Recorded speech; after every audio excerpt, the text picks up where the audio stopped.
You got kind of a ghosting image up there. It's of Denise.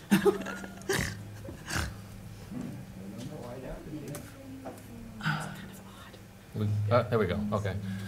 All right, we're going to open the Board of Selectmen meeting at 6:31 for Monday, May 14th. Can we stand for the Pledge of Allegiance? Pledge of Allegiance to the flag of the United States of America and to the republic for which it stands, one nation, under God, indivisible, with liberty and justice for all. All right, before we get going, we have the reorganization of the board. Does anybody want to make a nomination for chair or vice chair? I would like to make a nomination that Ed Watson be appointed the chair. Do we have a second? No second. Is there another nomination? I'd like to nominate Mike Wood. Thank you, but I've already done it for a year and think somebody else should do it. Is there another nomination? I'll make a recommendation that we wait till we get a full board. Can we do that? You can, if that's what you guys would like to do. You want to take a vote on that? Do we have a second for that? I'll second that. Any further discussion? Bill? Nope.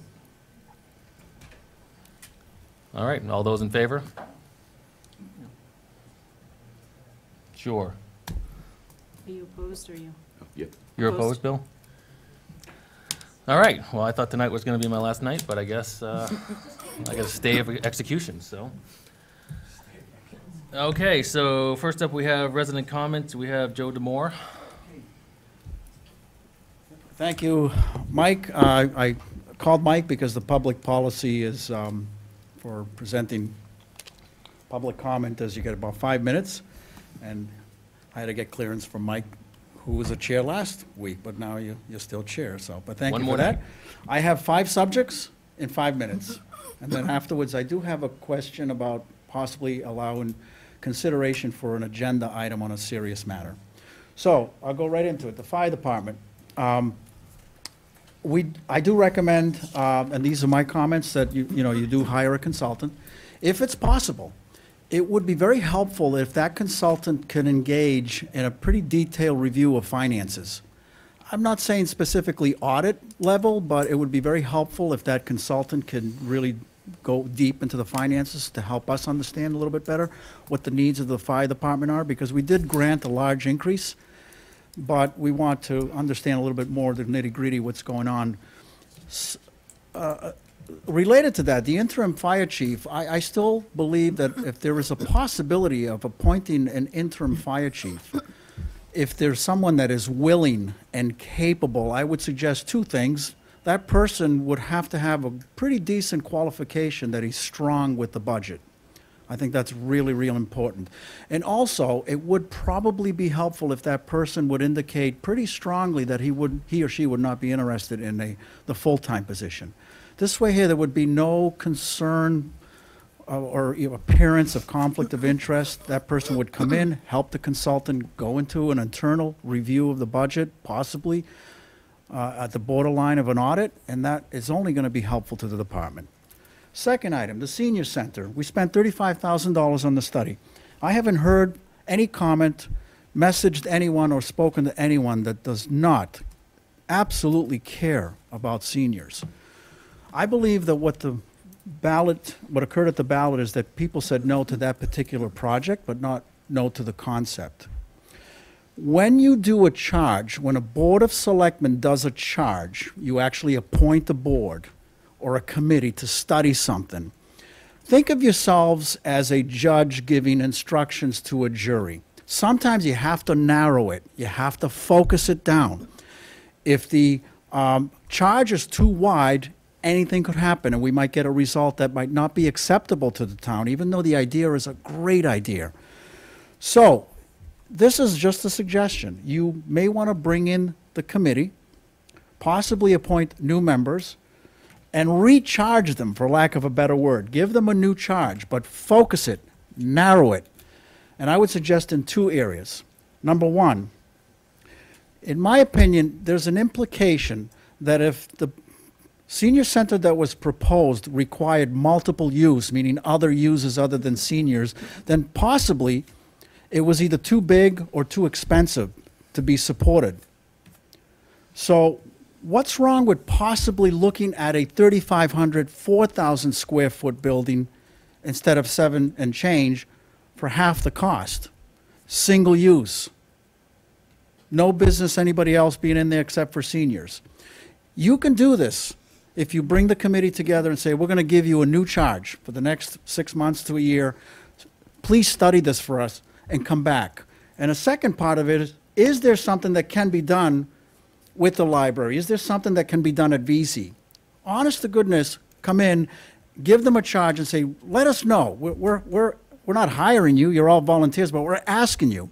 Come back, tell us if there are alternatives, and can we do a lower cost, single-use building using the same footprint, same property. We spent $35,000. The people said no, but I believe they said no to that particular project, size and scope, not the idea. Next item, downtown. Same thing, narrow the focus. Bring in that committee. Say, we appreciate your work, but we need to know 5 things. What's the cost of removing 2 buildings? What's the cost of rehabilitating the land? Are there any access restrictions? Are there any deed restrictions? And are there alternative state funding that's available to allow for multi-use so that we don't use just CPA funds? Multi-use meaning, in this case, multi-use would be helpful, a combination of public and commercial.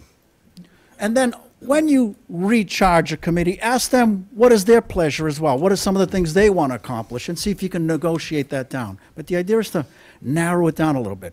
Good work has been done by serious people that put a lot of time into it. We need to go back to these people, thank them for the work they've done, and see if they're willing to continue to work with new charges, with new direction. Next item, if it is the pleasure of the Board of Selectmen that they should consider looking at a town administrator or town manager, my suggestion is you convene a committee, you give them a charge, and you narrow it. I was on the committee to consider the development of the 5-member board. That charge, in my opinion, was too wide. First of all, we fought for 6 months, and I'm paraphrasing here, not exactly, as to whether or not we should do it. And then, once we finally got enough votes to do that, then we had to switch the charge into, okay, how to do it. I would say skip to the next step. It's not your decision, it's not mine.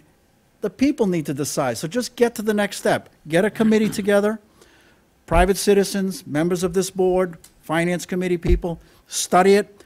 How do you do it? Is it one good way to do it or 2 good ways to do it? I'd be happy to be part of that process. And then once that committee has that charge and fulfills it, then you can take it to the next step.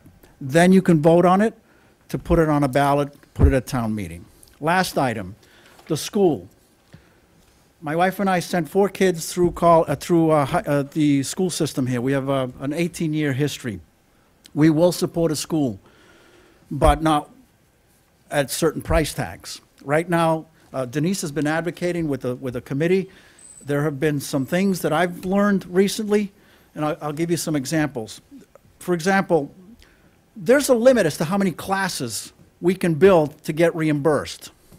So right now, the current plan of $142 million has 6 classes above the allowable limit. Parking lots are not included. So if we build parking lots large enough to land jumbo jets, what's going to happen to our reimbursement? If you start putting a lot of things in here that we're not going to get reimbursed for, or excessive things, our reimbursement is going to come down, and we're going to have a $142 million project, which means $28 million or so is going to be attributable to Groveland, and what that means for me personally is something that I'll vote no to. Approximately $2,200 increase, all in one shot, on my property. And the average will be a little bit less than that for the average home. Is a $100 million project possible? I think there is. There's a high school only option. There is combination, campus combination, so you could possibly do a lot of renovation in the middle school and a brand-new high school, or some combination.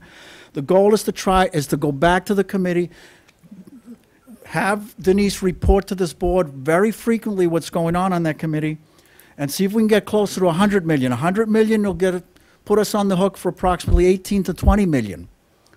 18 to 20 million basically says that the Moores will pay somewhere around $1,000 for 30 years.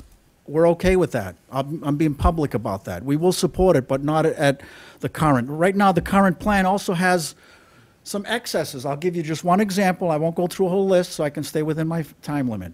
One excess, in my opinion, is an excess. There's a running track above the gym. Do we need that? I say no.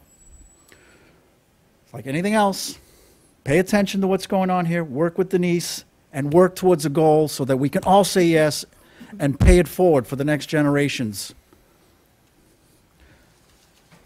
If you have any questions, I'll take them, and if not, I'll switch over to my agenda request.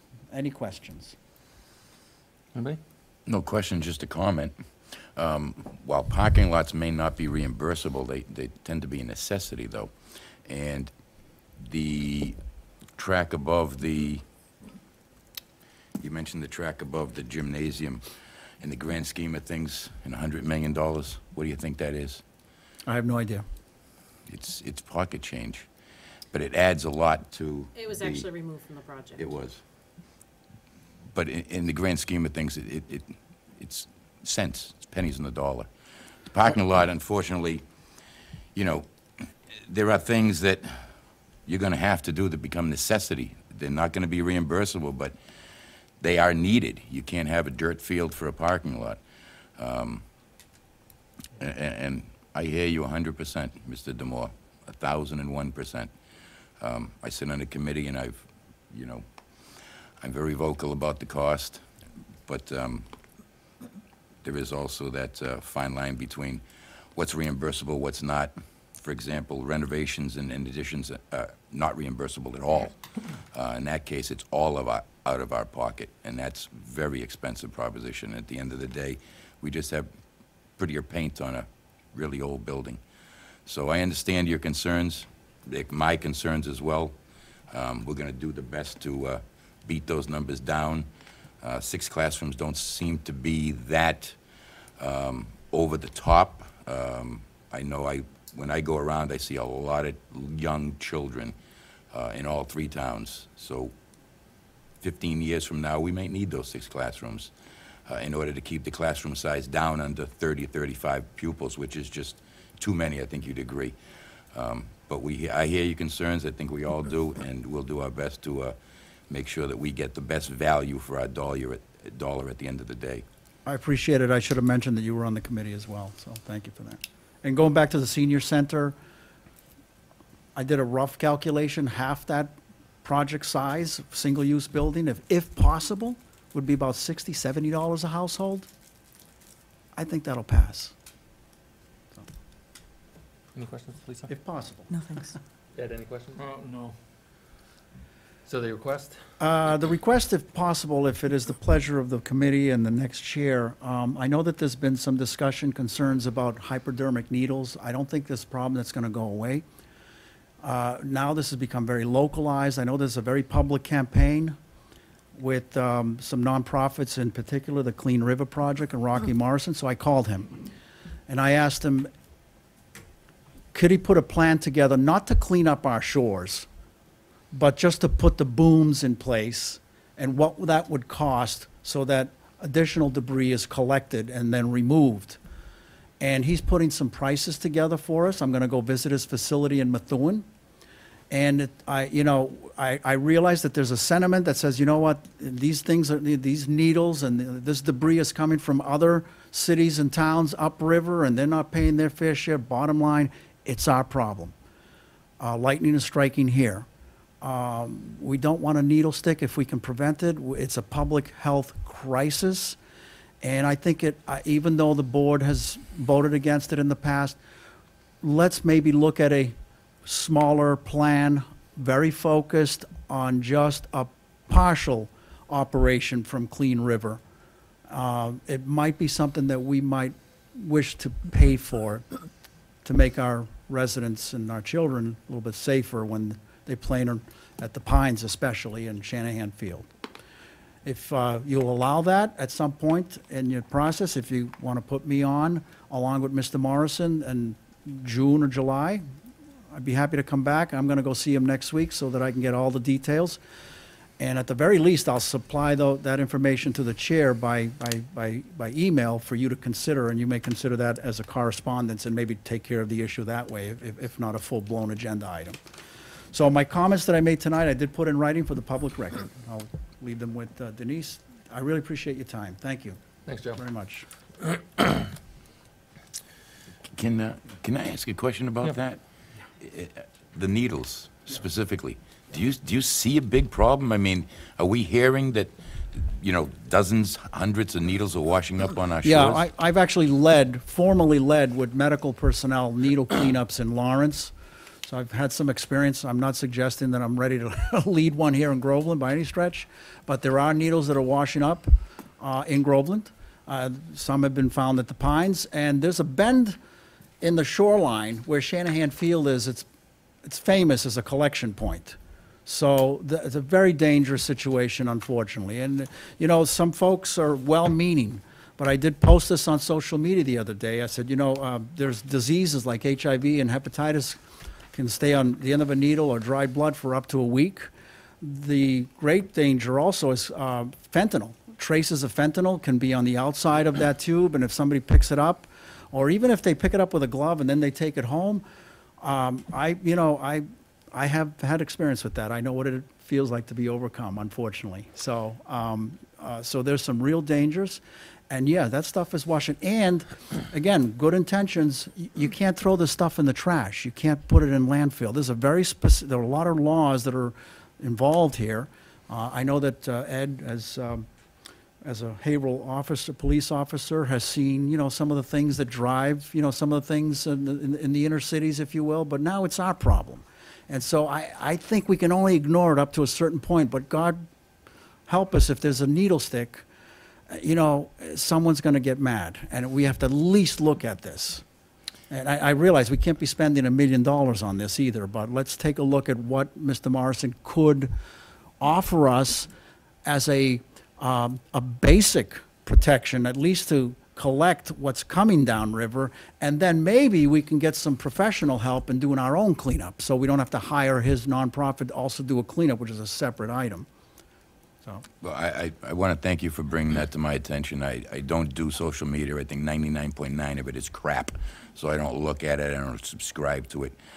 You have my number, I believe. If not, Denise will give it to you. You have my email. Sure. Please keep me up to date on this situation. Sure. This is the first I've heard about it. It's very concerning. I have young children. There are a lot of young children play down at that park every day. You're going to have boaters. You're going to have a lot of kids down there. So it's whatever we can do to protect the public safety is a paramount, I think. I'll do that. Thank you. I appreciate it very much. Thank you. Thanks, Joe. Thank you. Perhaps we could forward a note to the Board of Health and have them weigh in on it too. If it becomes an agenda item, have the Board of Health come before a meeting, and they certainly have some expertise in that also. All right, next up we have the warrants. I'll read those. Motion to approve payroll warrant 18-45 in the amount of $145,158.03. I'll second it.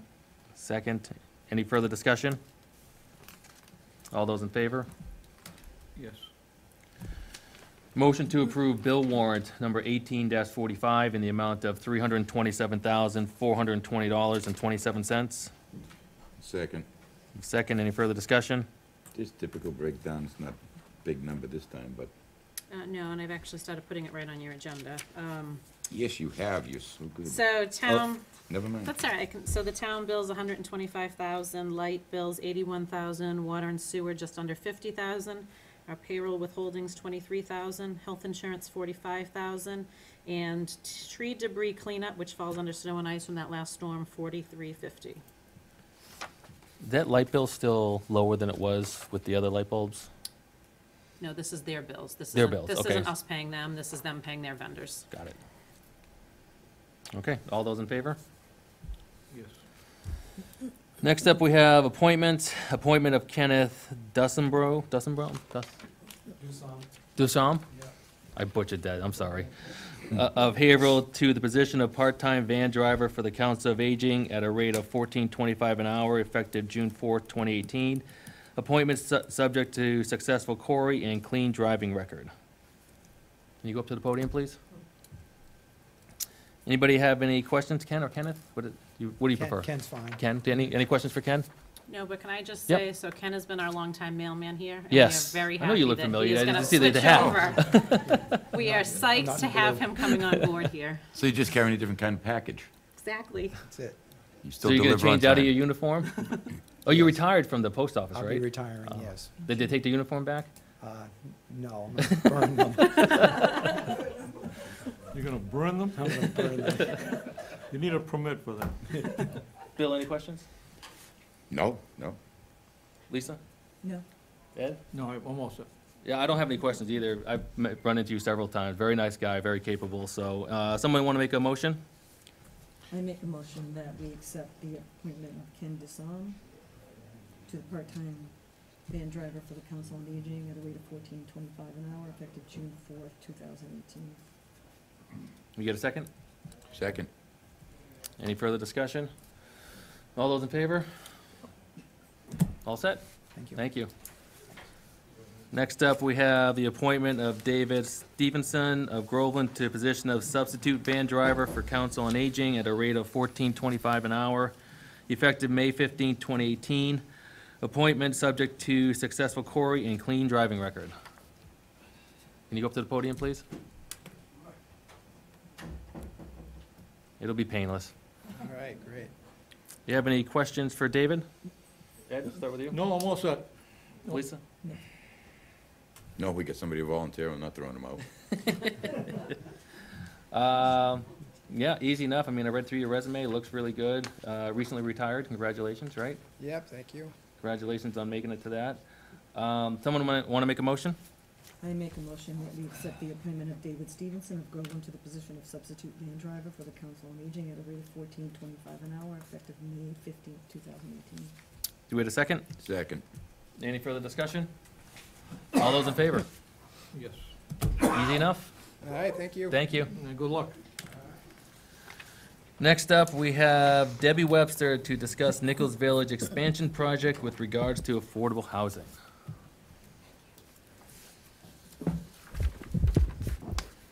Hi, Debbie Webster. Nichols Village applied back in December, and a hearing opened with the planning board on December 19th to expand to add 21 units up at their complex. I became involved in this sometime in February because I just happened to be walking by, and Mr. Freer mentioned that Nichols Village said that they were exempt from our affordable housing bylaw. And as I was on the committee that wrote that bylaw, I told them at the time that they absolutely were not exempt from that. That even though they were asking for a modification of an existing planned unit development, that because it's an expansion after the fact of the bylaw passing, that they were mandated, because it was 21 units, to provide affordable housing. So I asked to be told when the next hearing was going to be regarding that, so that I could address the board, which I did. It was the beginning of April. So at that time, I presented what the affordable housing bylaw stated, what it required, and what I felt the board should do. They met for the final hearing on April 17th with Nichols Village, and the planning board voted to allow them to make a payment in lieu of, instead of doing the affordable units, which I feel is in violation of our bylaw. So I was hoping to get on the agenda earlier to see if the town wanted to pursue appealing that decision, because there's a 20-day appeal period. The problem is the 20-day appeal period is either over or done with, so the town no longer has that option. But I'm meeting with you because for those of you who don't know what Nichols Village was, we got involved in the assessor's office early on in the project. When they first submitted their application, they are operating under two different trusts, N. Woodburn Nichols Trust and Nichols Village. They're two private charities. They're nonprofit in the eyes for income tax purposes only, not for real estate taxes. They do pay taxes to the town. Many people think they're exempt, but they are not. There's very strict guidelines for exempt property taxes in the Commonwealth, and they do not meet those levels. I just want to give you a little history for those of you that don't know it. Like I said, the two trusts were formed from the will of Mr. Nichols. Mr. Nichols had put in his will that he wanted a home to be built for indigent men in the town of Groveland, on his family site on Garrison Street. There were some provisions in the will for relatives to be paid certain amounts of money over the course of years, and once the last relative passed, the trust had up to a certain number of years to provide this home. So early in 2000, the 20 years was going to be up. So the trust looked for a site, they purchased it, and decided they wanted to build up at what used to be the Valley Farm property. They came to our board early on in the process to become tax exempt. They were willing to negotiate a pilot. The Board of Assessors denied them that and told them they were taxable, and here we go today. At the time, they promised that they were going to provide affordable units as their operations got going. They felt as though they couldn't provide for affordable units early on in the process because of their startup costs. I don't know if you had time to look at the documents that I provided you. I provided you a copy of his will. I provided you a copy of our bylaw. The planning board's thought process for allowing them to make the payment in lieu of was that if you see that 10.1.3.2 under our bylaws, it states, any project that results in a net increase of 4 or more dwelling units, whether by new construction or by alteration expansion, shall be required to get a permit under this special permit authority, which is the planning board has that. And then in the next page on 10.1.5.2, it specifically states there is a payment in lieu of from 4 to 9 dwelling units. Below 4, you're not subjected to this bylaw. Okay, it doesn't apply to you. But once you hit 4, it does apply, and up to 9, you have the ability to either provide a unit or make a payment. But that's only up to 9. Yes. Where does that $120,000 come from? How did they get to that? I have no I idea. think it was an arbitrary amount. Yeah, it was an arbitrary amount. I hope we didn't cash the check. But anyways, So it doesn't come off of any calculation? Or there is a calculation, but in order to make the calculations, you have to go by market rate, you have to go by market rents. They're a lease type unit, so they fall more under the rental category. So we would have to find out what the rent would be, determine what its percentage over the affordable would be, and that would determine their amount of affordable units. So for example, above that paragraph where it says 4 to 9 units, there's a chart. Right. And if they're over 360% of market, they would have to provide 18% of those 21 units as being affordable. The lowest would be 10. I believe that they're probably figuring on the 10% at this point. Do they have any Whether or not affordable that's units right now? correct, Do they have any affordable units right now? as far as I know, no. Okay, what I'd like to do, and I don't know, you might not have good copies on here, but Mr. Nichols' will, which you do have, the important clause is clause 7. I tried to highlight it where you Oh. had underlined. for Oh, them. thank you. I appreciate that.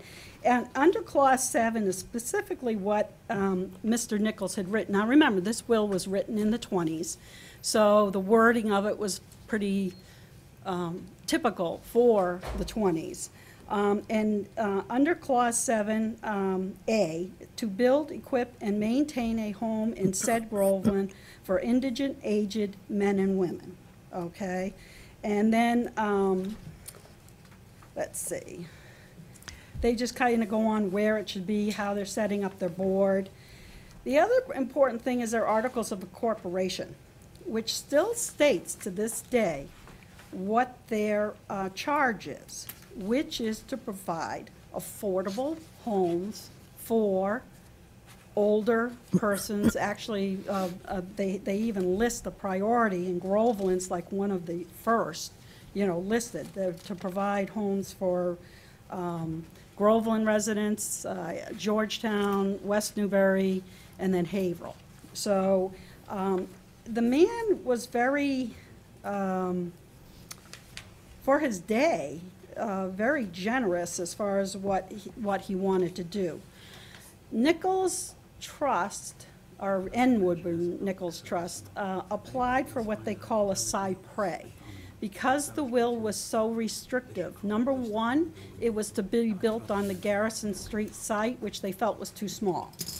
And then they felt as though they needed to open up the class of people that they were going to serve to be both people who were indigent and people who could afford to pay, because their argument was that it was not economical for them to operate providing just affordable homes to the elderly. So they did get relief. And so even though Mr. Nichols' will was fairly strict, I did give you a copy of that judgment. And what it says, it is ordered and adjudged that expanding the class of beneficiaries under the trust to be first, this is the order and what they're supposed to provide services for, indigent, aged men and women. And second, aged men and women who can afford to pay for their occupancy of the home. Their other relief was being able to sell their property if they wanted to and place the home on a different site. And then some other minor changes to the board. If you take the time to read Mr. Nichols' will and some of the things that I highlight, you'll realize that the town of Groveland is actually beneficiary of this will. The surplus revenue is supposed to yearly be turned over to the town. And Where's it going now? We're not getting anything. not here. I know it's not coming here, but where is it going? I wouldn't know that. Probably in the trust. I pulled, all this information that I got is public record on the Attorney General's website, under public charities. Do we know what we're talking about for revenue on that? Well, Well, is their it trust, $2,000 or about is it $2 million? $30 million trust approximately. They're, like I said, they operate under two different entities. Right. So their operating trust is Nichols Village, Inc. And then the N. Woodburn Nichols Foundation contributes to Nichols Village through an annual approximately $1 million pay-in to help them with their expenses. Nichols Village, Inc. contracts with Bethany Homes to run the actual establishment up there. Can I ask, My feeling is, Mr. Nichols, when he passed, had a specific vision for what was supposed to happen up there, and it hasn't. As we know through the votes and trying to provide for the elderly here in town, for anyone that may have had relatives or people apply for the only elderly housing that we have, which was built back in the early 80s under a federal grant program, Groveland Housing is the only thing we have. And we do have a couple of individual homes that are owned by Groveland Housing that they also rent out. But there's like a 2-year wait over there, okay? So as far as I know, there are no affordable units. So what I would like the town to do is, number one, is to review whether the planning board was even had the ability to make the decision that they did, and it may be too late because the appeal period's over, so that might be a moot point. But going forward, I still think it would be worth the town hiring town council to look at these two trusts, look at Mr. Nichols' will, and start insisting that the trust do what Mr. Nichols wanted. Because under affordable housing, which we all know, the big bad dirty word 40B, okay, we are subjected to 40B. We've been in a lull because the economy was slow in the mid to late 2000. That is coming back. It's going to be, I've already had two people who were good-sized landowners are actually thinking of doing 40Bs. We have, Nichols is currently 94 units. They're adding 21, so they're going to have 115. Because of their 115 units, Groveland now has to come up with 10. We've slid backwards 10 units, because now we have to make up for that 10. None of those count, because none of those are affordable. I would like you to take the time, if you can, to look at the planning board meeting on YouTube of 4/17. There's two parts of that meeting. If you want to bear your way through the whole meeting, it wasn't horribly long. But if the two parts of that meeting I'd really like you to take mention of is 5 minutes in, where I specifically asked Mr. Cammett, who's the head of this trust, how many units are affordable. We went around the barn a few times, but you'd be interested in hearing his responses to that. And then 19 minutes and 40, yeah, let me see, 1940, yeah, 19 minutes and 40 seconds in, when he talks about what type of housing they did not want to do, which was a little shocking to me.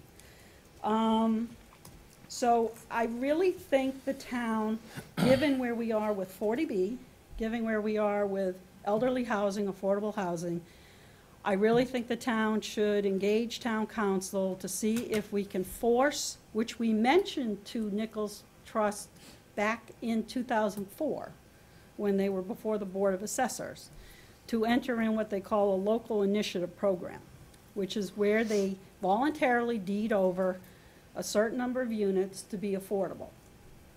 By doing so, especially where there are leased units, all of them would count. That's why Georgetown did the big apartment complex, Longview, is it? Longview, I believe. They went along with that 40B project because even though 25% of them were affordable, they get to count the entire complex, which is kind of a quirk in the law of whether it's rental or home ownership. Whereas this 40B over here, the 43 units, only 11 count towards our affordable housing stock, not the entire complex. If we mandated Nichols to do 25%, that's only 29 units. They still have 86 that they can do market rate. The other thing I'd like you to just take note of, if you have time, is Bethany House, like I said, is the ones who manage this project. If you go on their website, the very first thing that pops up under their charge and what they provide for services, just take a gander at it. You don't have to go too deep into it. The first page is sufficient. And then I'd like you to go on to Nichols Village website and take a look at that. And you could even they talk about a history of Mr. Nichols. And I will tell you right now, the word you will not find anywhere on that website is affordable. Nowhere.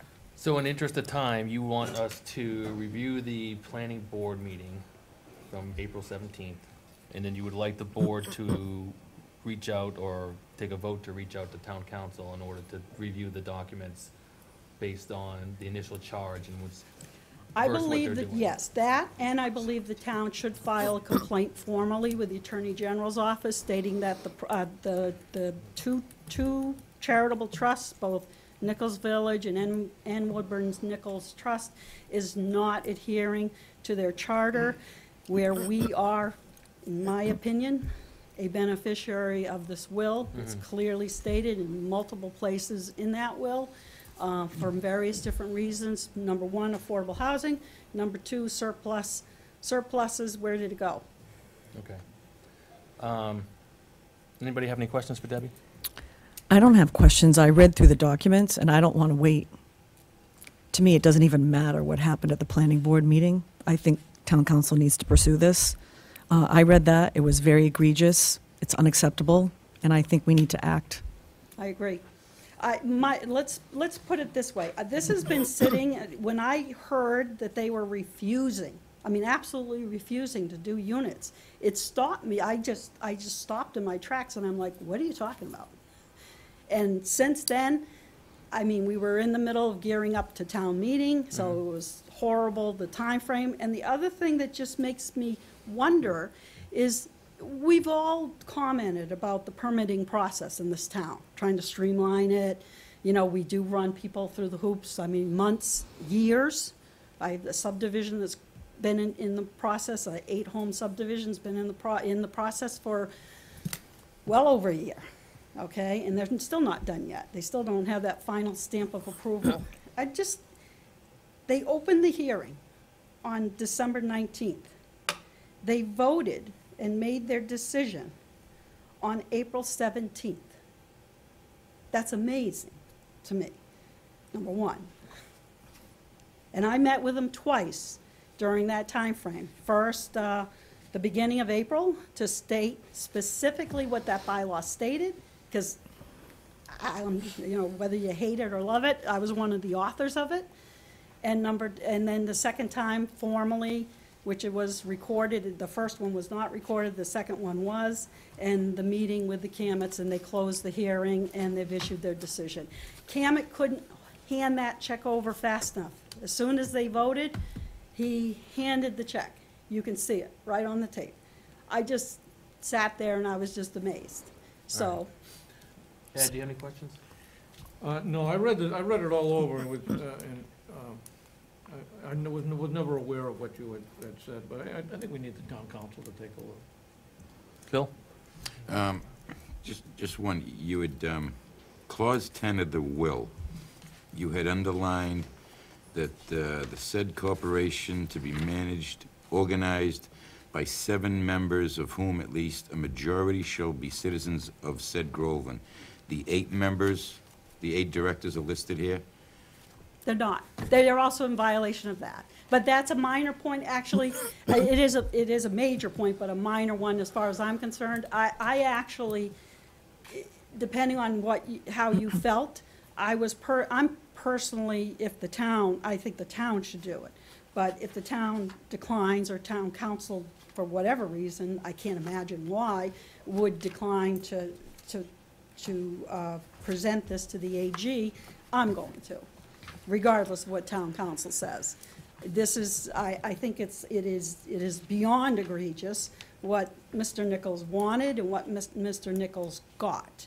But part of that is we have to figure out what that time frame is for that $120,000 payment.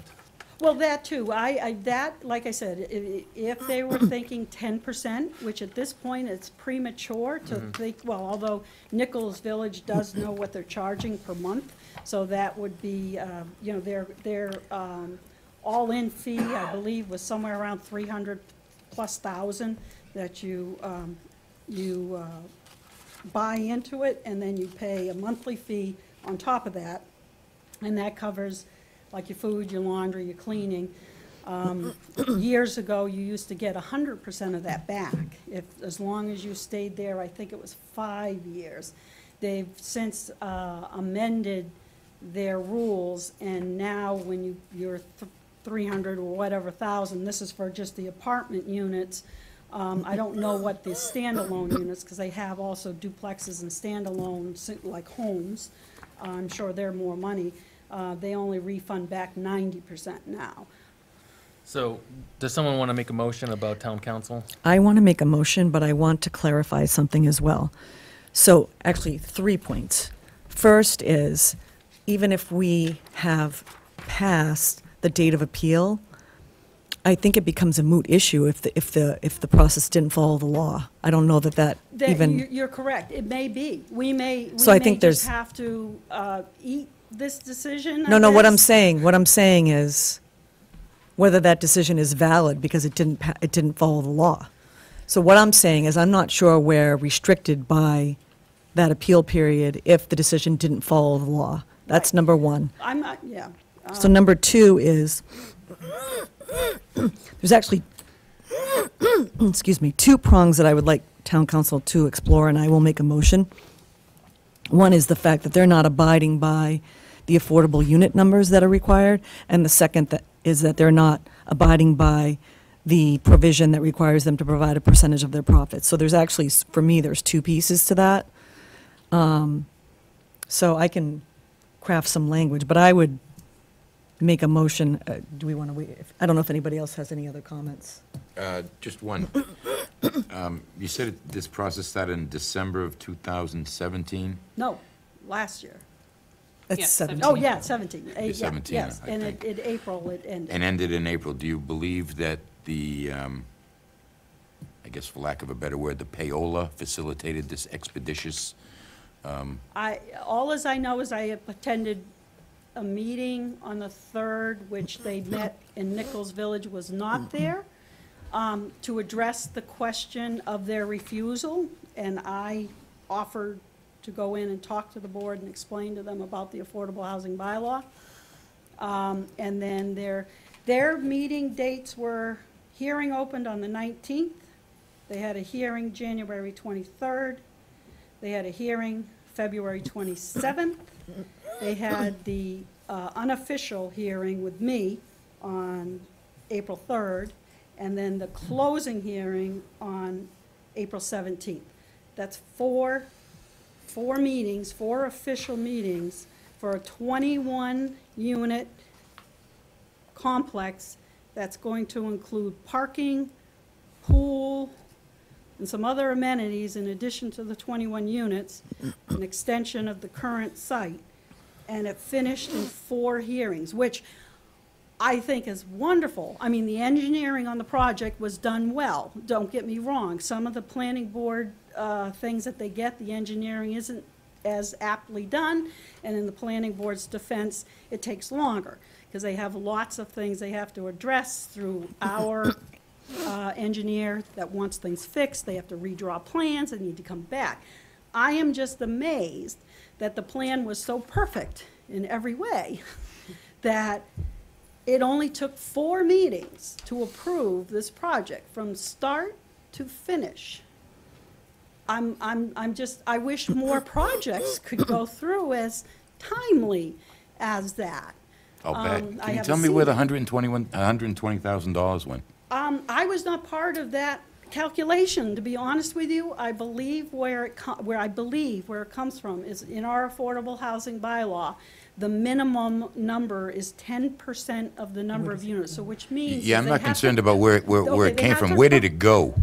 It went into our affordable yes. housing bylaw. It So goes into our any fund. subdivision is required to pay this bylaw.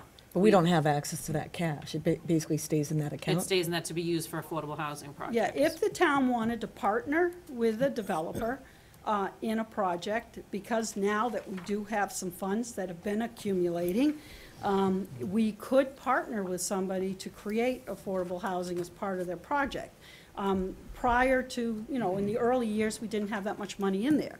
I don't know what the fund balance is currently today, but it's getting to an amount where now maybe we could, if somebody's doing a 5 or 6 or 7 lot subdivision, maybe we could say, hey, can you make one of those homes, even though you're not required to, affordable? What would it take to, to make it, for the money to work for you?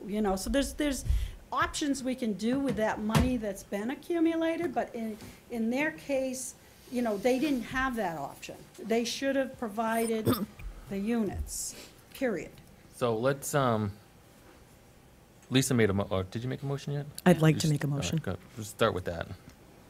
I'd like to make a motion that we task town council with exploring what recourse we have with respect to Nichols Village not complying with the bylaw in place right now regarding the number of affordable units, number one. Number two, regarding the percentage of profits that is to be turned over to the town. And as part of that analysis, determine whether a complaint should be filed with the Attorney General's office. If I may add, also, what I'm reading here, the corporation should have 7 members. They have 11. And Debbie, I didn't see anything where there was an amendment to that anywhere. No, no, No, I think 3 are the same, Ed. Yeah, They reused the Yeah. treasurer, president, and clerk are Right. also on I the, only Yeah. saw 8. they're just shifting them around in different Well, roles. And just to note, because you people may not know, is every single one of them is a family member. I'm just using They're all related. these from here They're all down. within the same family. I know when you get That's junior, president and treasurer, I didn't know that's if it was senior. two separate people. No, I think they have some multiple, they hold multiple positions. All right, so we have a motion. Do we have a second? I'll second that. Any further discussion? Bill? No. All set? You're still reading. If you do look under their articles of incorporation, I have both of them there for both the Ann Woodburn's Nichols Foundation and Nichols Village. Article 2 under purpose, paragraphs A and B. I know you kind of want to get out of here, but could I read it real quick? This is their current purpose as filed. A, to provide housing, care, maintenance, support, and well-being to the indigent, aged men and women and aged men and women, first of Groveland, second of West Newbury, third of Georgetown, fourth of Haverhill, all in the Commonwealth of Massachusetts, by causing to be purchased, leased, built, equipped, maintained, and operated one or more facilities for these purposes, all in accordance with the provisions of the trust established under the will of N. Woodburn Nichols, subject to any judgment of the Essex County Probate Court, which is that cypre that you have a copy of, authorizing a reasonable deviation from the subordinate terms of said trust, or authorizing the application of the doctrine of cypres to reasonably modify the terms of said trust. Paragraph B, to distribute surplus income if and when the income of the corporation exceeds the expense requirements to accomplish the purposes set forth herein, to other nonprofit charitable organizations in Groveland and Greater Groveland for the housing, care, maintenance, support, and well-being of indigent men and women and aged men and women, which after, the emotional vote that we all took regarding the senior center, this potentially could have solved that whole problem. All right, in so my we have opinion. a motion. We have a second. Any further discussion, Bill? No. All right, all those in favor? All right, so let's start with that. Thank Let's you. see what town council comes back with on all those points, and then we'll revisit it and see what our next steps are. I appreciate it. Debbie, one other thing, if you have any other supporting documents that you think could be helpful to town council, if you could please provide those to Denise as well. Bill? I don't know where the $120,000 lie, but I don't want to see it used in case it has to be returned. You can't use it anyways. Yeah, they can't. We can't just use it, it has to be used for affordable housing. So when I took the money from Jim, I did say, I didn't agree with the 120 either. We will deposit it with the notion that it may be refunded to them. I'm just not gonna hold on to a $120,000 check. Okay, good, So, he said, no, I understand that. Okay, good. all set. Thanks, Thank Debbie. you so much for your time. All right, next up we have interim fire chief discussion. So, we need to talk about what we're gonna do. Kirk has agreed to stay on as interim fire chief until the end of May. So we need to decide what we're gonna do as far as an interim fire chief to bridge the gap between now and when we actually go through the process of finding a full-time, fire chief to hire. So, anybody wanna start the discussion? Bill? Sure, is there anybody within the department today that's willing to step up beginning, I guess, the 1st of June, to carry us through this period while we transition to a new fire chief. I don't think you've asked the department that, or the members. So Well, my- maybe we should. My only concern about that is, even if there were someone, I would still want them to meet a certain level of qualifications. You would put together a sample interim fire chief posting, and, maybe there are some components of that that we would be willing to be flexible on, but I wouldn't necessarily want to appoint somebody just because they were interested. It would have to be that they also meet a set of basic qualifications as well. I think it goes without saying.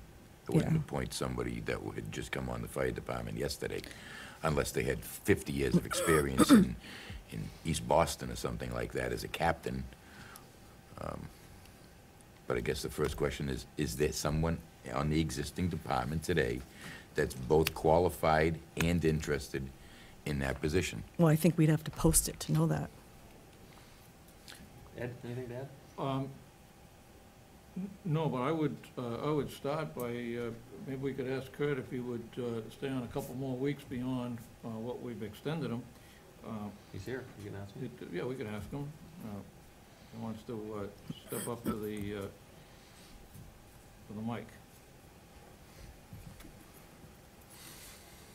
Kurt, I know we've asked you to stay on till the end of the month, or you said you didn't want to stay on beyond that, but would you be willing even a couple of weeks longer till we, we're just getting this now, so we only got 2 weeks to get an interim.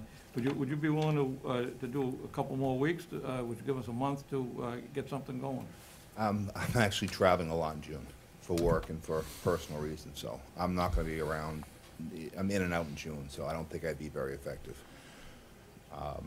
during that period. And that's why originally I wanted it to be done at the end of May. I mean, Okay, at the end of April. And then we extended it for 2 weeks, and now it sounds like I volunteered for 2 more weeks already, to the end of, to the And end of who the is- month, which I don't mind, but it's just, Who is the next in command after you? who's that? Who's the next in line of command after you? Captain York, who's here. Okay. So I guess for me, I would ask Captain York whether he would be willing to take on that responsibility for a brief period until we resolve. I think the biggest thing that we have questions about is what is the timetables?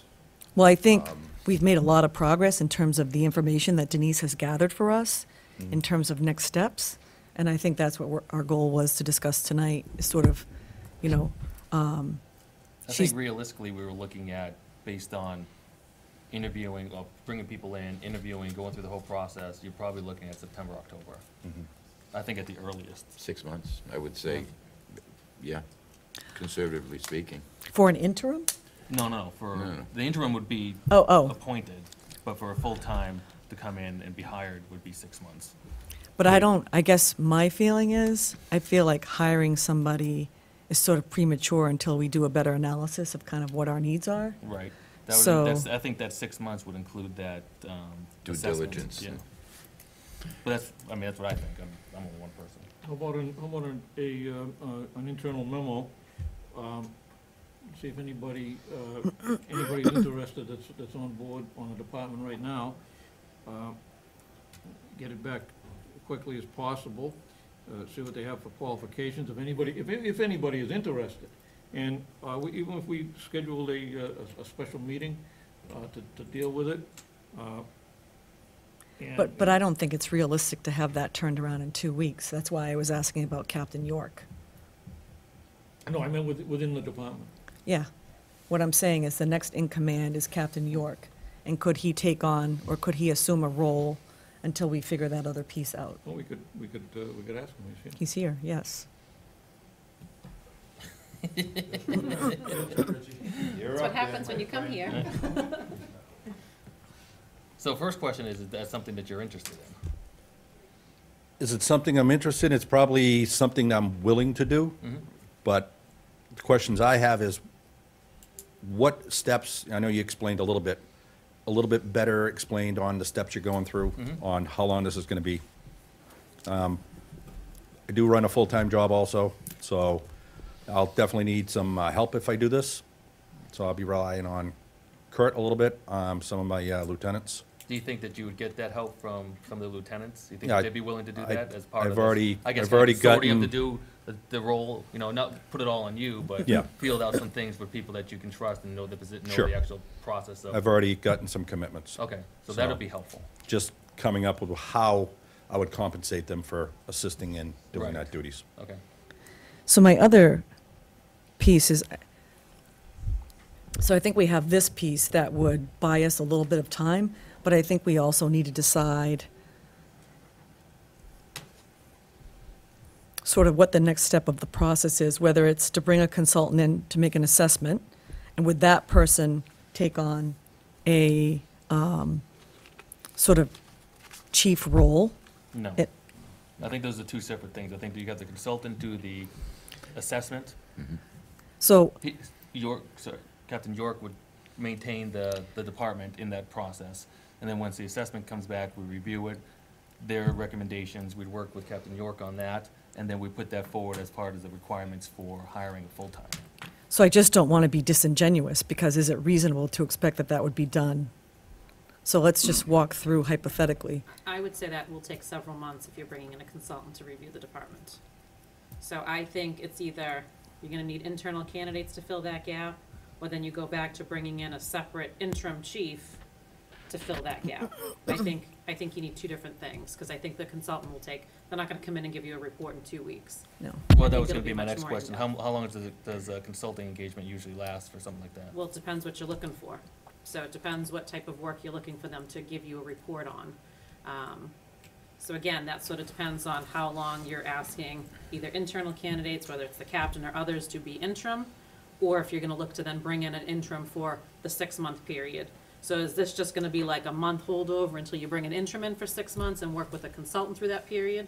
Or are you looking for more of an internal interim for 6 months and bring a consultant in? Because I do think you're probably looking at 6 months before you're ready to hire a chief. I would say my recommendation. Yeah, I would say it's at least gonna be 6 months. Yes, but I don't think our fire department is so big and so complex, like it was Springfield or Brockton or Boston, that it would take months upon end to really get for somebody to get a good feel. Somebody who has that background and experience to get a good feel for 2 stations and 40 call fire departments, give or take, But we right? also have to identify who the consultant is. There's a piece of time involved there.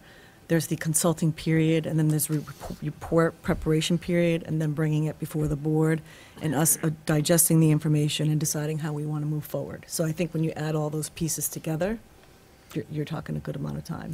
If we go every other week, I agree, but I think this issue is so paramount to the safety and well-being of the public that if we have to meet more often than every other week, I think this board ought to lend themselves and do whatever it takes to do that.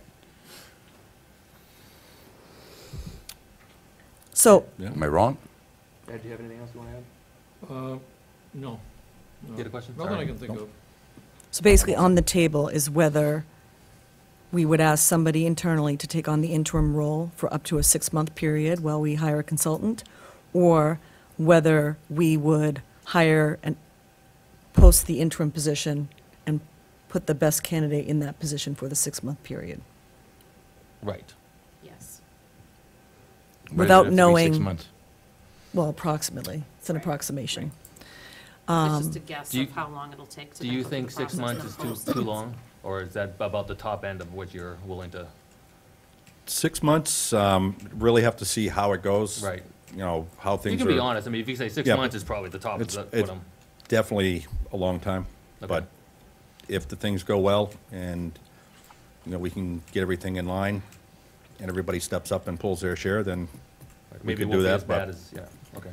And I think, too, I can't speak for the rest of the board, but for me, if you came up with a plan that was, you're the interim, but there's a collaborative approach to how you manage that, I would feel comfortable with supporting that. Okay. So, I would agree with that. And if you say, after 2 or 3 months, you say, hey, you know what, this is actually okay. We're managing, we can prolong this a little bit past 6 months. That'll give us some more time to figure out what we need to do and get a plan in place and a timeline in place. If you come back and say, look, we can't do this more than 6 months, then we're gonna have to go back to option B and say, all right, we need to hire someone as an interim and go that route. but we That would, is- oops, sorry. Okay. But concurrently, we would be pursuing the consulting option, so we wouldn't drag our feet on that Right. piece. We would move forward on the consulting option during that period. I think something that, if I took the position, that I would require is a little more communication on a regular basis, back and forth, where we stand, you know, how things are moving forward. And if it gets to the point where I think that it's more than I can handle, then I'll step up and let you know. Communication directly to the board or to the Directly to the board? from the board to me. Okay. So we meet every 2 weeks. Yep. So if you want communication regularly, but more regular than that, then I would go through Denise. And then Okay. she can, you know, ask the chair, whoever the chair is at that time, or, you know, individual board members and figure out, you know, where we are with things. But she'll be facilitating the consultant and everything that goes along that, and the timeline that would come out of her research and conversations. Because I Sure. think as a board, unless we have to vote on that too, that we're okay with, well, I think we set aside money for a consultant, didn't we? Yes, we So did. we're just going through the process of finding a consultant and then hiring the consultant, so that's the plan. And then do we just have to do those steps, right? I mean, I don't know where we are with that. Well, we We're have not for, anywhere, 'cause you Right, I guys mean- haven't decided to do Well, that's what I that. mean, we have to, we can decide that tonight, that yes, we want to go ahead and look at 3 or 4 consultants, narrow it down to 1, hire them, and then get those steps in process. That way we can say, all right, this is the timeline we have right now. This is what it looks like. Sure. And that'll give you an idea of like, all right, I gotta do this for 6 or 7 months, and then we'll see what's going on at that point. But, I mean, I'm not gonna be the chair, but I would assume that the chair would welcome the communication back and forth with you. and I think I would recommend that if there's something that's going to make that easier for you, that you let us know what that communication would look like. I don't think there'll be a problem with that. Okay, so what that communication would look like in a way that we can be most supportive of you Sure. during that time period. I look forward to that. All right, so do we have to make a motion and take a vote on actually going forward and hiring a consultant? Well, you should make a motion if you're going to make Captain York the interim as of June 1st, because we have Kurt right now through May 31st. We Or could- up to. we could do that at It's the next actually meeting. up to. We You can can, make well, another so the last appointment was Well- giving a little leeway, so Kurt is really up anytime now, so if he Right, but wants out, that's what I if was he gonna wants out ask. right now, you can appoint. Do we want to tell, does Kirk want out He's- tonight? He's nodding along, so. That's an unfair question. Well, or can you use this 2 weeks to really help transition as much to Mr. York as possible, so that he grasp everything that needs to be known and picks your brain as much as possible as you mentor him for these 2 weeks, maybe? And then you'll need to get a letter. Yeah, I have their contact still. So you have a timeline for when you're transitioning out. So we would vote on Tuesday, May 29th? Yeah, I can add So that to the Kurt agenda. would sort of, Continue in his role. would be like transitioning Captain York between now and the 29th, and effective the 29th, Captain York would take on the interim chief role. Does that sound correct? Is that something you're willing to do? Help Richie? Yes. I don't know. Yeah. Are you still going to stay on the department and involved, or are you going to be done with the department? Okay. Going back to my assistant chief's role, but, So you can continue to be a source of a sounding board for Mr. York, or a source of experience and know-how, knowledge in the, probably should be talking into a microphone, so okay. Yeah, that's what we've been doing so far anyways. It's been a group, nothing's been made, no decisions have been made in a vacuum, so. I'm still gonna be around, I'm gonna still be on the department. I'll just be going back to my assistant chief's role from a day-to-day standpoint, but, I'm still gonna be around. Okay, good.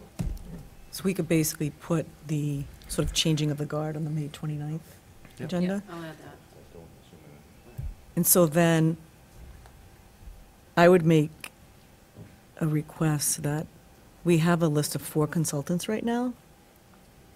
Could you sort of identify what the process generally is? Is it an RFP? How does that work? So, We don't necessarily need to do an RFP given the amount of money, but you should put together some type of criteria that you're looking for, and we would submit that to the consultants and say, give us a proposal. Then you could review them and invite them in before you to discuss those proposals and select one. And do we know that they all are actively interested in these types of consultancy roles? They are all actively consulting, yes. Okay, I mean, 3 of them are companies that have multiple consultants on staff. okay. That And first one then- is just a gentleman. Secondly, is it possible for you to perhaps get a charge from another community that has engaged the services of a consulting organization to assess their department for us to look at as a template for how we might go about this? Yes, most of what is on the sample came from one of those charges, that middle section with the objectives. So that's really what they had asked their consultants, because most of the interims are a consultant from another group. So I guess it really depends what you guys are looking for in your consulting. Because I see this consulting here, under these objectives, to be more of the interim chief, which I don't think, what I'm looking more for is an analysis of sort of current operations, what's working, what's not working, and sort of suggestions moving forward. Okay. Yeah, I would agree with that. I didn't come across many departments that had brought in consultants for that, many other municipalities. Okay. So we can certainly, I can put together a list. I can use those items, and then if there's anything else anyone else wants to have reviewed, I can sort of put together a, I'd like to see some of these consultants that have some sort of expertise or with call departments. Now, the third one on the list here, assisted, Salisbury, Haverhill, Framingham, Chelsea. Those are all full-time departments. I'd like to see somebody that has had something to do with call departments. I'll be rather than- honest. And even the top one, Chelmsford Chief, that's another full-time department. We need a consultant that is familiar with how a call fire department works, and I'm not sure that these people meet that criteria. I actually don't know that any of them do. I haven't had luck finding them. Even the towns that have call departments have used these groups. And then there's another thing is that So they you, have some uh, experience assessing call departments? Called, but not working in call departments. Okay. And then we have another option, is that we have call departments around us that you could tap the chief of those departments. I know Merrimack, the fire chief just retired a couple days ago. Our former fire chief, John Clement. We got the West Newbury fire chief, Mike Dwyer lives in Groveland. You could tap these people who are familiar with how a call department operates. What would we be asking them to do? The same thing that you'd be asking the consultants to come up with, look at the budget, look at the expenditures, look at the equipment, and the same thing you would ask these consultants here to come up with. I actually think that might be a conflict, though, because in those departments, you know, the position of fire chief is expected 24/7, so they're paying someone to be on the job 24/7. If they're then working for us during that same period of time, it might be a conflict. Yeah, but they are called chiefs too, so they're, you know, the same thing as the chief here, is a call chief. What I I think agree. she's I saying is just- that they can't double dip. I think it would be a conflict for them to be consulting during the same period of time that they're in essence getting paid to be on the clock 24/7 by their own towns. by their own towns. I'd have a problem with that. Well, use retired chiefs. And, Yeah, again, I did a search, I reached out, these are the names, I mean, I don't know retired No, call no, fire chiefs, instead of, so. instead of retired, instead of these, use retired chiefs from call departments. A great start. Merrimack, who just retired, former Chief John Clement. But I don't think that in order to assess the needs of a department, you have to have been a call. So we're not asking them to tell us whether we need a call department or not. We know that that's the model that we want to maintain for now. We're asking them to look at what are the amount of hours needed for a chief, you know, what are the operations, to look at sort of, and assess operations, equipment, and practices. I- So long as it's made known to them that we want to continue with a call department. Which I think that we could do, and particularly in view of the fact that they've assessed other call departments. It doesn't mean that they're coming from the perspective that they're trying to modify the department. They're looking more at macro practices as opposed to, at this point, we're not asking for the model to be changed. We're asking to look at, well, how can we make this model work best? Can I So- interject two things?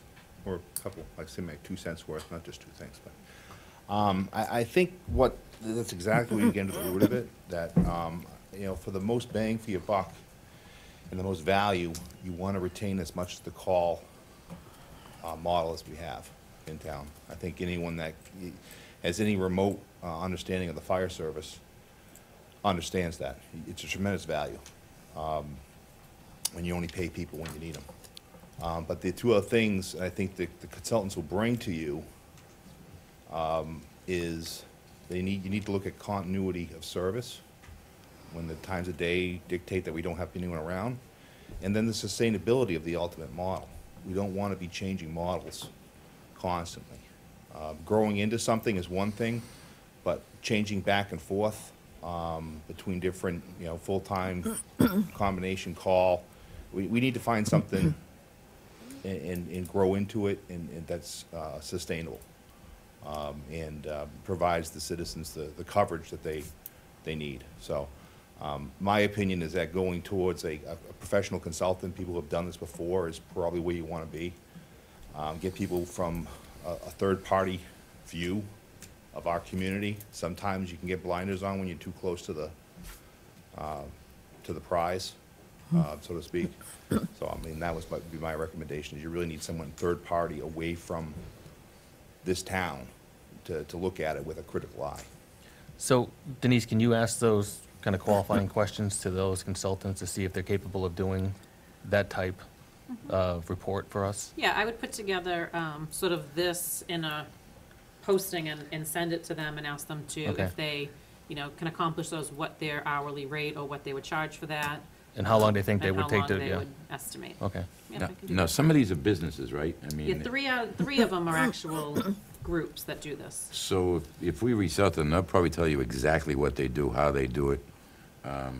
Give us almost a resume Right. of, or a mission statement of the company. So 3 of the 4, we should know exactly what we're getting into. The 4th is the wild card. He's kind of a, like an independent. But I I think think the- we set the parameters. So Correct, you'll set the if we're going to parameters. say, and we can take a vote as a board, my preference is that, you know, we have somebody that looks at this through the lens of a call fire department. Now, maybe there are some tweaks that can be made within a call fire department that would make it more efficient and better, but I don't think that means changing the whole model. So, Never said that. I just said that 3 of I'm them are not saying that you companies said already. that. So that they must have some kind of brochure, some kind of public relations, some kind of marketing tool. Yes. Something. And I actually have that on some of them. The first gentleman, I don't know that he consults. I think he's more of an interim. I think he steps in and fills an interim role. I think it's gonna be between the 3, MRI Consulting, Resource Management Associates, and Public Safety Consultants, that do this type of thing. What was more the name of the regularly. outfit we had in before? We had somebody come in before a couple of years ago. Yeah, that was Don Jacobs. He's a retired town manager that consults in communities. He gave a proposal. He was gonna look specifically at the fire You chief. come out of the western part of the state? Yep. Okay. I didn't remember the name.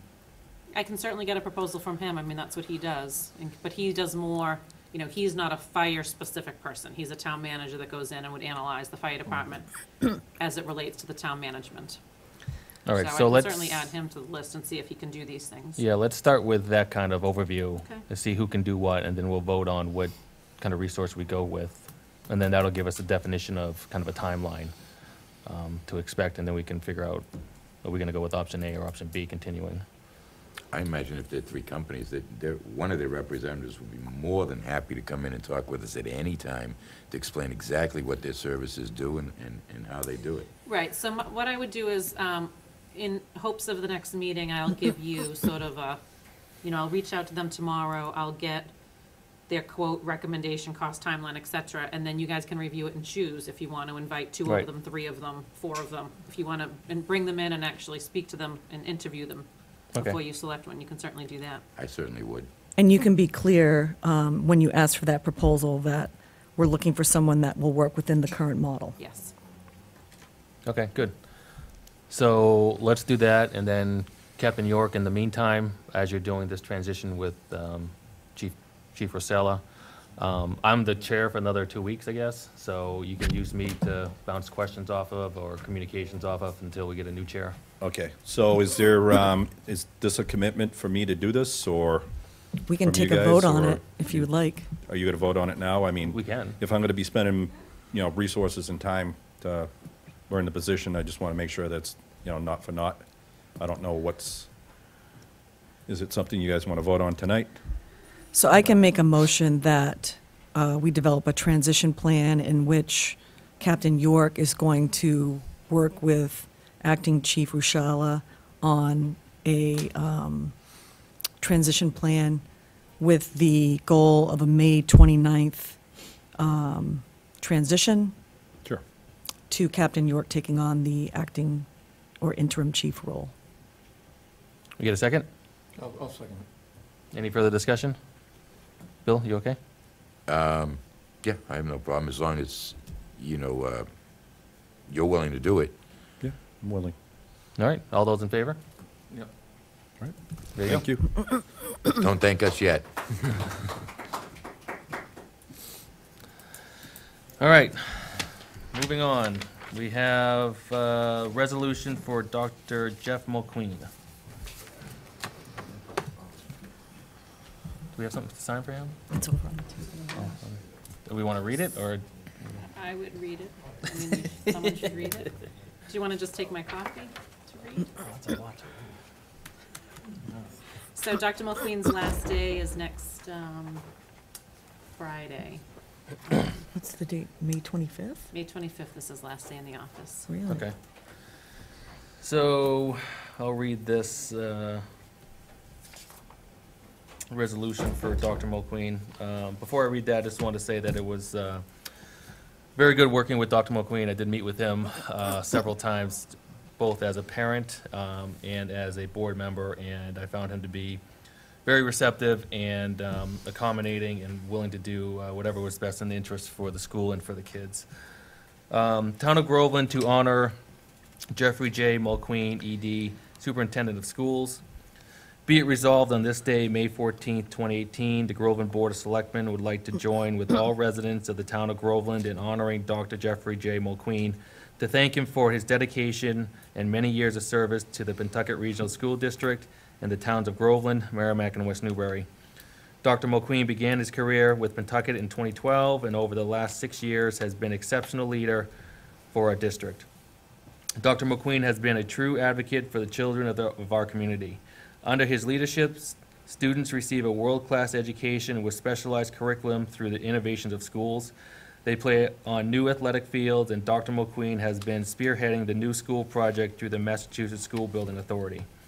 Dr. Mulqueen also developed strong relationships with the district's teachers and parents, as well as formed collaborative partnerships with community leaders. His inclusive approach to the education has been remarkable, and he will be missed. On behalf of the town of Groveland and our residents, we give to you the community's heartfelt thanks and best wishes on your retirement and your move to California. We wish for your continued good health and happiness for you and your wife and your entire family. Congratulations, Groveland Board of Selectmen. Okay. Next up, we have votes of the board. We have the minutes from April 2nd, 2018. Everybody get a chance to review those? I think those were the ones that were amended, is that correct? Yes, correct. Yeah, I would make a motion that we accept the minutes from April 2nd, 2018.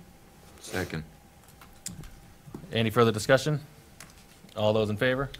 Yes. All right, we have one-day liquor license for a family reunion at BC Park on June 16th, 2018, between the hours of 12 PM and 4 PM. I make a motion that we accept the one-day liquor license for a family reunion at BC Park on June 16th, between 12 and 4 PM. Do we get a second? I'll second that. Any further discussion? Question. Yeah. On, maybe Mike would be the best to answer the question, not here right now. Contract agreement under services, 1.1. Bartender agrees to provide services to the client known as the event taking place at VZ Memorial State Park. When did we become VZ Memorial State Park? Oh, you didn't see that? I didn't see that. We've upgraded, allows us to charge more. What does it say that? On the contract agreement, a few pages in. Was that changed? I have no idea. I don't know who. Did we get upgraded? I think this is the bartender probably wrote that and probably just put in VZ Memorial State Park. I don't think this is our contract. This is hers with the bartender. Oh, okay. Just a question. So yes, I think that was just their typo. Okay, any further discussion? All those in favor? Yes. Next up, accept the resignation of James Snow from the Personnel Advisory Board effective April 30th, 2018. I make a motion that we accept the resignation of James Snow from the Personnel Advisory Board effective April 30th, 2018. We get a second? Yes, second. Any further discussion? Do we have somebody lined up to take his place? No, but I will tell you, the Personnel Advisory Board, and talking to them tonight, they're actually hoping to make a recommendation to this group before June 30th, so, I don't know that they're ready for someone to step in, because they've already done the majority of their research and proposals. Really? On the entire? I was told tonight they plan to make a recommendation to you guys before June 30th. That's ludicrous speed. I don't know why they were using that as their benchmark, but they'd like to come in soon, so. They did faster than that than the approval So of if Nichols anything Village. changes, we will definitely solicit another person, but, like I said, right now, they're cruising along. With a full document. They have the full document. This I gotta see. All right, all those in favor? Yes.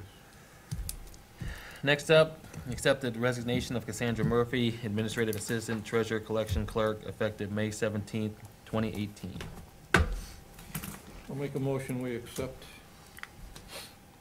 the resignation of Cassandra Murphy as Administrative Assistant, Treasury Collections Clerk, effective May 17th.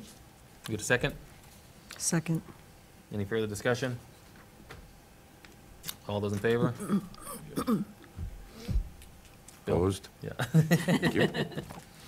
All right, next up, we have old business. Bill, start with you. Great. Hang on, got a few things. Let's start with the Pines. When does somebody think I'm gonna be able to take a tinkle in that toilet down the Pines? They've been working on them. Really? Yeah. How long? What's the time frame? Oh, I don't know. I'm assuming I it's mean, between. listen, they've been working on it for 4 years. I mean, how close are we to completion? No. They don't work on them through the winter months. They are actively working on them again. It's springtime, they're working on them. So they were trying to get the sewer pumps hooked up, today, so. Can we get a timetable, like a project, an estimated completion date? Because right now, you've got high school kids, baseball, softball, you've got Babe Ruth kids, you've got boaters, and they're all looking to use nature. And it seems like that project has just gone on and on and on. Maybe it's just my short memory, but it seems like that's just gone on almost forever. No, and I agree, but the problem is, when you have 4 guys in the highway department and something comes up that's a priority, they have to go and pave the roads, and they have to. So they do work on them around their schedule, but they Right. are actively working on them again. I think that's the original problem. We put too much on their plate. The idea that it's done cheaper, but when it takes this long, I question that, whether it's done cheaper. But I'll ask for an update. I don't know if they'll be able to complete them until the new budget year starts, so it really depends on what they have for funding. So the beginning of the budget year or the end of the budget year? No, they'll be done, ready for like the summer. I'm just not sure what timeline in the summer. Summer of what year? No, this year. They'll be done this year. I just don't I know. know I've been told that before. I know everybody's been told that before, and it Oh, just... I've never said that before. No, I didn't say I've you never said said they'll it. be done in the same year. I never said you said it. They are actively working. They will get them done. Okay. Sticking with the Pines, I notice there's a lot of work going on with the fields. They're Yes. putting loom. can we get someone in here to talk to us about what the plan is? Where they're going, what they're doing, what the timeframe is? Will those fields be available to the fall sporting, youth sports, or do they need to find another venue? If they need to find another venue, they need to start now, because venues in this community are not, they don't grow on trees. Let's put it that way. Yeah, I can ask Mike to come in. My guess is, judging by what we had to do with the Bagnell, those fields will not be ready to play on in the fall. Okay, then we should reach out to folks like Kentucky Youth Football or lacrosse or whoever uses that and say, you may need to find another venue because these fields will just not be used. And they can't use the baseball fields. Anywhere else, I don't care. Yeah, no, I'll have Mike come in. I know, he's working on the next few components of the field. We need to get the pump for the well, the irrigation system has to go in. We need to get electrical work done. He's looking for a shed to house the components down there. So there's quite a few things before we're ready to seed and stuff, so. So what I'd like to see is kind of that itemized list and say, you know, with a timeline, this will be done February, this will be done April, this will be done May, so that we have a plan and we can maybe hold someone to that plan. Sure. So that we can get things done, cross them off the list, and move on to new projects.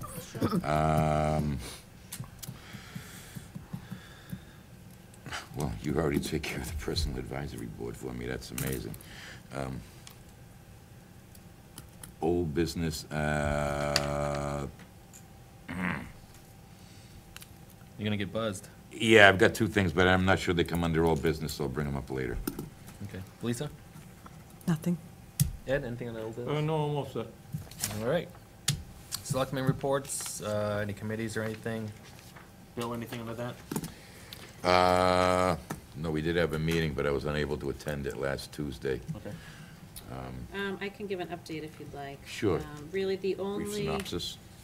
really the biggest update is, MSBA has come back to the building committee and wants additional options back on the table. Originally, we looked at 8 options and narrowed it down to To present 4. Mhm. They want us to expand that and add additional options. As a result of that and some other issues, it is actually pushing the timeline back, so we will not need a special town meeting or special election at all for this project, unless now it continues to go longer. So right now, the plan is it will be on the annual town meeting and the annual election for the vote for the new school project. Again, now something could keep pushing it out, but right now, they've fallen in line with that timeline. So the money we've appropriated for that special election, we don't need to spend now? We may not. I mean, it's still debatable as to what happens, but we may not need that extra election money. So if we don't have that extra election, we're gonna make sure that we don't spend that extra money, right? I mean, it's not a lot of money, Yeah. but, hey, a buck is a buck to me. Yep, yep. So those are really the biggest components of that meeting. They are planning, the downside is because of this sort of extended schedule, they're going to start holding public hearings, but they are going to be smack in the middle of the summer months. So they're gonna try and hold some public outreach hearings on the finalized proposals with the costs and the build-outs sometime in August, end of July and August, which people were not thrilled about on the committee, as you can imagine, during vacation season. But now, in order to meet those other timelines, that's when they will need to have those. So that's what we'll be planning for next. Our regular meetings just fall on the second Tuesday of the month. There are no additional meetings until we realign our timeline. And we're still working toward getting some cost on doing nothing and get some, so that we can compare apples and apples. Yes. Okay. So that's that school report. Lisa, anything from you? I have something for the Elm Square Committee, but I don't know if it goes under reports or under Selectmen's time. It's regarding that Merrimack Valley Planning Committee. Is I that, think either one. okay, You wanna wait? yeah. Okay. Ed, anything? No, I'm all set. All right, so we'll go to correspondence. We have the minutes from April 17th, 2018. We have executive session minutes from April 17th, 2018. We have the minutes from April 30th, 2018. Groveland Memorial Day ceremony invitation for Thursday, May 24th, 2018 at 6:30. Does that mean I have to do Can I that? pause you there? So he is asking for one or more board members to attend and to speak. So anyone's willing, welcome to attend and speak, but he would like an RSVP. So if anyone is planning to, you can let me know. I can get in touch with Dave, but he would like to know who's planning How to. about if we read that, read this out so that the townspeople are aware of it? I'll read it if you want. Yeah, I mean, I think the dates are on our website and the message board. I think that was kind of just to you guys, but you can read the specific dates and stuff. From Dave Tuttle, Commander Nathan M. Webster, Post 248, to the Town of Groveland Board of Selectmen each year. The third evening before Memorial Day weekend, the veterans groups from the town assemble on the lawn in front of the town hall and provide a fitting observance ceremony for Memorial Day. Since this is an important occasion for our citizens, we feel that it is important that we have our town officials to be part of the ceremony. We'd like to have at least one for all of you to join us on 24 May, 18:30 hours. For a ceremony, and have one selectman say a few words. Please contact me at your earliest convenience so we can add you to the program. So it's on Thursday evening, 6:30, May 24th. Maybe we could touch bases with the highway department, make sure the lawn is mowed. Yeah, they're mowing it now regularly. Oh, I know that, but just, So just, I won't be able to attend. My son's graduating that night. Oh, nice. I may be able to attend. I won't know yet. Yeah, If I I need to can. check my calendar as Yeah, well. Yeah. so you can let me know and I can get back to Dave and let him know. Yeah, if I can, I'll put something together, but I'll have to check my calendar. Likewise. So then we have the invitation to Memorial Day Parade in Haverhill for Monday, May 28th, 2018, and nomination of Doug Soper as Volunteer of the Month. Now we have Finance Director's time. I just have a few things. So in case you guys have not been there since town meeting, the Bagnell School has been paved. So the entire, looking at the school, the entire left side was all a dirt lot. It is now fully paved. We had enough money in the remaining Bagnell account to do the entire side, and there's money to line stripe it when they bring the painters in. So that will be fully striped. The school's very happy. It looks great over there. I think the parents will be very happy, and the visitors to that school will be very happy. Yeah, and between the grass and how nice the back of it looks, and now the fully paved parking lot, it really looks nice down there. Our boat ramp, so our boat ramp permits have gone on sale for 2018. In case any of you have noticed, we have partnered with Haverhill High School, their crew team. They are now using our ramp. It was becoming too difficult for them to use the Haverhill access point, so we reached a deal. They are paying us $100 a week to use our facility. They bring their team down, they launch their boats, they've added some ramps on the end of our dock for easy access, and it's working out really great. They're very happy. You're gonna move on to another subject, you're staying on that one? No, I was gonna move on. Okay, good time out then. I was down there the other day. I noticed they put up a temporary fence, and they've also marked out some extra space in order to bring these boats into that fence, and then there's another trailer on the other side of the road. Is it possible that we can ask them to kind of consolidate that somehow, maybe move, if you're looking at the river, the fences are double wide, and they've etched out the part on the left side, the road side, to move their boats in and out as opposed to the right side. Looking at that, I wonder if there's gonna be difficulty for some of the boaters with bigger rigs to get through that. No, so the boaters so the boaters actually go into the fence and they park their trailer in there and launch off the boat ramp. These are too large to put inside the actual secured fence. We can't move it closer until we move the gate to the dog park. So the dog park people are gaining access right where the boat launch is. The plan is to move the gate, we've moved parking farther down the other side, to move the gate for the dog park so that the dog park people are parking not in front of the boat ramp anymore. That'll give more access in that general space. But people with normal boats pull right in, go right through the gate, park, they have room inside there to park their trailers and launch their boats. These are too long to put inside, they would take up all the space inside the gate. So we worked with our dock masters, the highway department, sort of went down there to see where's the best spot so that they can have their space, our boaters can have their space, the dog park people can have their space, and that's what we've identified. Okay, I just thought everything was too close to the road that, you know, if we were able to just push it out a little more, it'd give more room and access there. Yeah, I'll look. Part of the problem is the parking for the dogs right now, is that takes up more room on that left side, looking at the water. On the left side? Yeah. Yeah, but their fence is on the right side, more against the fence that Right, the runs along fence the is right on the field, right the side. left field foul line. But in that trailer on the left side, they could push that over a little more and get it up, like, off the road a little more. Yeah, I can see how much space they have there. And I know this is different, but I talked about this a couple of years ago, but maybe putting some speed bumps down there. Is that still a possibility? Yeah, it becomes way too difficult in plowing. Even the removable ones that they take out?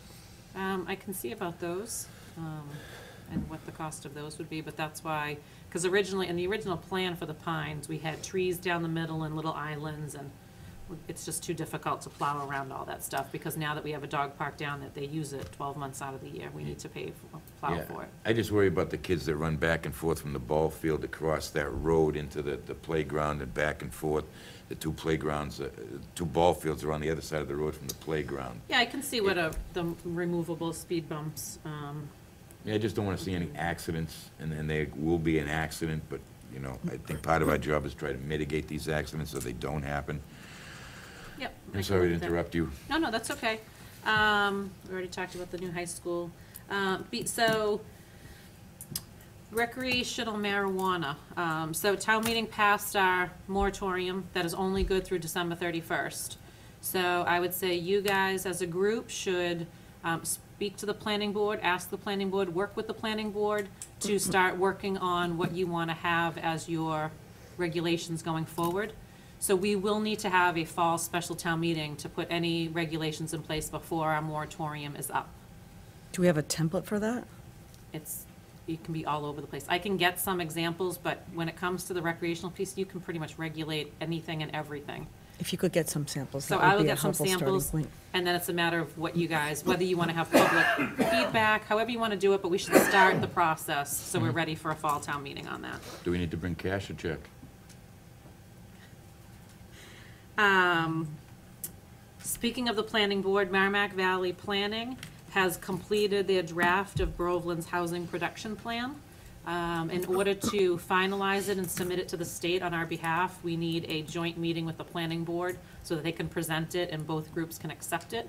I was hoping, I mean, not hoping, but I was expecting to have another chair tonight to see when you wanted to do that.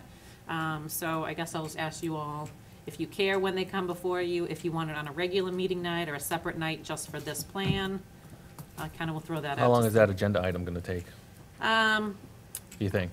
I don't, it shouldn't take, well, it shouldn't take all that long, but they do have a PowerPoint and they'll show you sort of the, 20 minutes, no, probably a little longer than that. 30 minutes, 45? I would less than an say- hour? I'd say less than an hour. With questions, I'd say less than an hour. Well, I would say put it on the next agenda if we don't have a lot on that agenda. Otherwise, we'll have to move it to another night that can accommodate an hour presentation discussion. So you want me to try and plan it for a regular meeting night? That's the best. I would say yes. Okay, I would agree with that. Yeah. okay. So I'll do that, and then I'll speak to the planning board and make sure they can attend that. Can I piggyback on that, since we're talking about the Merrimack Valley Planning Commission? If Are you, Denise do you is still done. have other agenda I have a items? couple more. Oh, go I ahead. can wait if you want.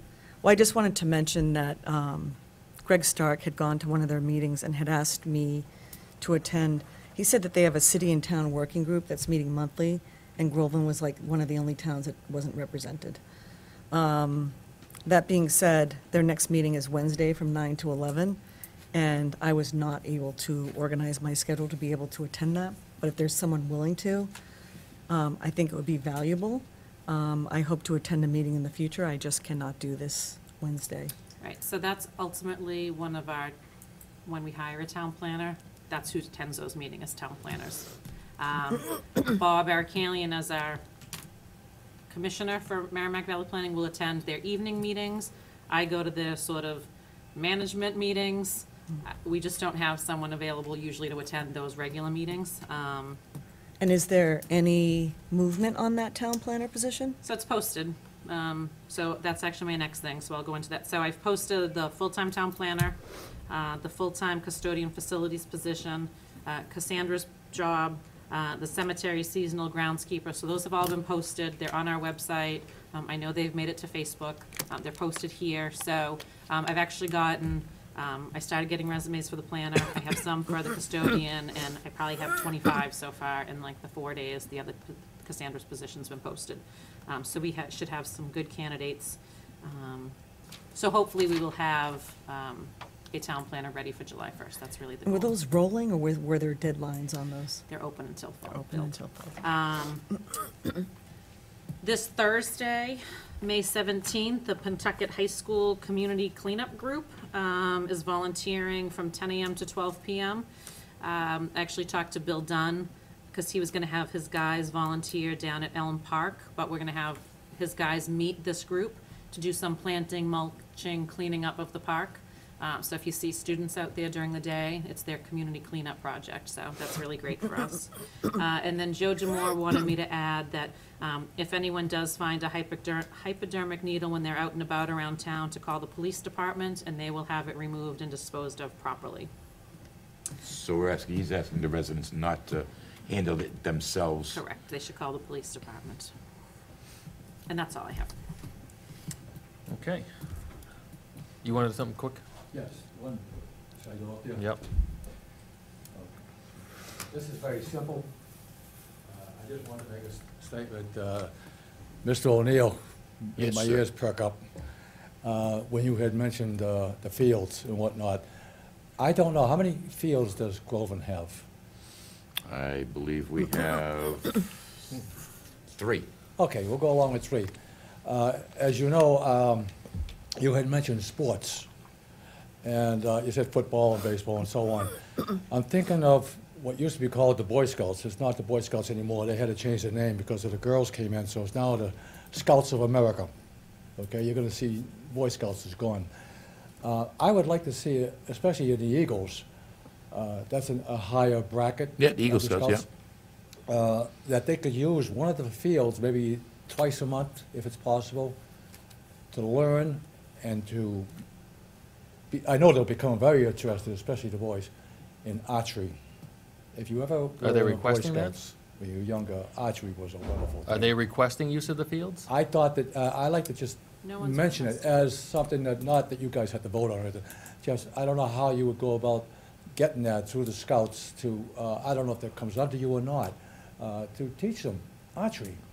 It was a wonderful thing when I was a child. Well, I'm not gonna teach them I'm archery. not going to teach them archery. I'm not gonna teach them archery, but if they wanted I to use can. a field, they could put in a request to Denise for a permit if the field is available. Is that how, okay. That's all I Yeah. have to do. I mean, Strawberry she keeps the Fields would be schedule. a good spot. Strawberry Fields. Yep. Yeah. Okay, thank you Yep. very much. Yeah, we do have the Boy Scouts are using Bagnell a couple times, but not for archery. Yeah. They're doing some projects You need over a there in certain the fields. distance, and I know when I was a child, the kids loved it, absolutely loved it. I used to teach the Eagles myself, rifle shooting. But they would love sport, archery. It's a fun thing. Okay. And, okay? Yeah, So, thank you. Thank you very much. I'm not sure archery and Bagnell School would go together, but Well, maybe in the summer. Next up, we have Selectmen time. Ed, what's up with you? No, nothing this week. Lisa? Did you cover all yours, or did you have more? No, I had 2 things. All right. So I just wanted to comment that there are 2 Groveland Destination Imagination teams that are going to the national competition in Knoxville. Oh, I believe they're going Memorial Day weekend, so I want to wish them luck. One is actually, so one group worked at the Boys and Girls Club of Haverhill, and the other group worked with the Clean River Project. So both of them are going to the national competition. And then I also wanted to request that the board look at the code of conduct at a future meeting.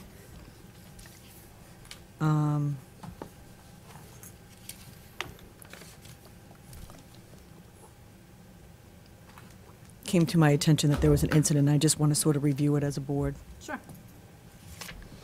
that it? Bill? Yeah, first of all, I want to thank whoever was responsible for taking care of the downed trees in the center field of the Pines large baseball field. It was a concern to not only the high school players, but the Babe Ruth players. The trees had come down during one of the 4 nor'easters, and it extended into the field, so somebody cleaned that up. And I just want to express my gratitude to whoever it was that did that. The That was the coach, highway. the highway, then I want to express my gratitude to the highway department for taking care of that. I've spoken to the coaches down there, and they're extremely grateful for that. If we could get a couple more barrels down there, I know Denise has been working on it.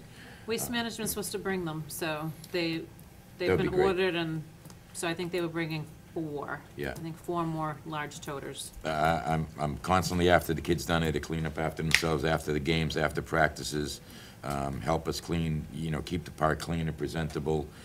When, neighbors come in, it look nice, so if we can get some of that, it'd help us out. And there's one other thing. If we could get somebody to go to Washington Park, if you go down the left field side of the large diamond, there's a tree there that has partially come down, probably during one of the 4 nor'easters. I'm not sure where this tree is. It might not be town property, it might be the others, but if you go down and look at that tree line, there's one tree that is, held together by spit and baling wire, I think, right now. It's a very tall tree, and it looks as if it fell, it could come right down into the ball field where the young kids are playing. If we could just have somebody look at that maybe and see what they can do about it. It just worries me, as I was looking at it the other day, I think a good stiff wind might bring it down into the field, and that could be causing real bad accidents. It won't be hard to notice. You'll look up and it's really, half of the tree is hanging on by barely anything. Is that it? Nope, I want to thank everybody that came out to vote last Oh, yeah. Monday. Appreciate your efforts. Hundreds of thousands, if not millions of people have shed their blood in order for you to get out and exercise your God-given right to determine your future. I want to thank those people that did come out and vote. Whether you vote went the way you wanted it or didn't, the important part is people came out to vote. I wish that it went, next election goes from 1,200 to 4,000. Let's get more people involved. There's many people around the country who would love to have the rights you have. Please exercise them, please. And now I'm done. Thank you. All right, can we get a motion to adjourn at 8:24? Motion to adjourn at 8:24 PM. Second? I'll second that. All those in favor? Thank you. And I need signatures for those who haven't signed. No.